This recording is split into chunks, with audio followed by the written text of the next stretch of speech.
മോനെ എങ്ങനെയുണ്ട്? അമ്മ മോനെ സ്പെഷ്യലായിട്ട് ഉണ്ടാക്കിയതാ. ഇഷ്ടായോ? കുഴപ്പമില്ല. എന്റെ പൊന്നു വെച്ച് നീ ആ TV ഓഫ് ചെയ്തിട്ട് കഴിക്ക്. തിന്നണത് പ്ലേറ്റിൽ നോക്കി തിന്നേ. എന്റെ പൊന്നു മമ്മി കുഴപ്പമില്ല. മമ്മി കുഴപ്പമില്ലാത്തതിന് പിന്നെ കുഴപ്പമില്ല എന്നല്ലേ പറയാൻ പറ്റുള്ളൂ. എന്റെ പൊന്നു മമ്മി, മമ്മി ഒന്ന് പൊക്കെ. ഞാനൊന്ന് മര്യാദക്കൊന്ന് കാണട്ടെ. കൊറേ നേരായി.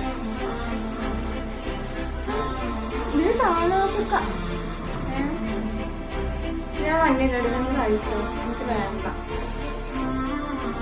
ആ പൊട്ടച്ചോറല്ലേ, എന്തിനാ വേണ്ട? നിങ്ങൾ കഴിച്ചു.